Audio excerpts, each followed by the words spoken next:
So இந்த மாதிரி ஒரு டாக்டிக்கல் பிளண்டர்ஸ் இருக்கிறதுனால ஒண்ணு. இன்னொரு ஒரு இது நான் நல்லா பார்த்துட்டேன். என்னன்னா, ஜடேஜா, வாஷிங்டன் சுந்தர வந்து அவங்க பேட்டராவே கன்சிடர் பண்ணணும். ஃபாரின் டூரோ சரி, எங்க போனாலும் சரி. ஏன்னா வாஷிங்டன் சுந்தர் உள்ள வந்து ஜஸ்ட் இதுல நிதிஷ்குமார் வந்து வெளியே போனதுனால வாஷிங்டன் உள்ள வந்தாரு. இப்ப நிதிஷ் ரெட்டி இன்ஜுரி ஆகாம இருந்தா வாஷிங்டன் சுந்தருக்கு சான்ஸே கிடைச்சிருக்காது. ஏன்னா ஜடேஜா சூப்பரா பெர்ஃபார்ம் பண்ணிட்டாரு. சுந்தருக்கு சான்ஸே கிடைச்சிருக்காது. இந்தியா வந்து 4த் டெஸ்ட்ல காப்பாத்துனது வாஷிங்டன் சுந்தர். 3rd டெஸ்ட்ல நியர்லி இந்தியாவை ஜெயிக்க வச்சதுக்கு காரணம் வாஷிங்டன் சுந்தர். சோ அவரோட பொட்டன்ஷியல் யூஸ் பண்ணாமலே அவர் வந்து பெஞ்சிலே உட்காந்து பெஞ்சு தச்சிருப்பாரு. அது ஒண்ணு.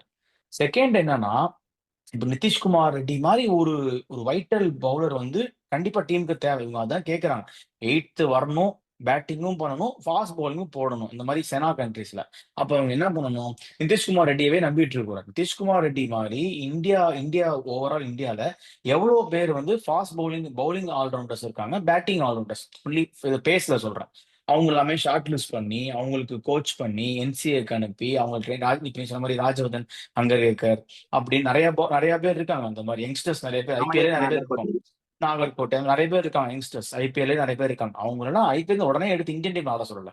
அவங்கள க்ரூம் பண்ணணும் கொஞ்சம் கொஞ்சமா. ஹர்திக் பாண்டியா எப்படி நம்ம க்ரூம் பண்ணமோ, அந்த மாரி இப்ப நிதிஷ்குமார் ரெட்டி வளர்ந்துட்டு வராரு. பட் நிதிஷ்குமார் ரெட்டி மட்டும் நம்ம அதோட ஸ்டாப் பண்ணாம, இன்னும் நெறைய பேஸ் பவுலிங் ஆல்ரவுண்ட் கிடைக்காது.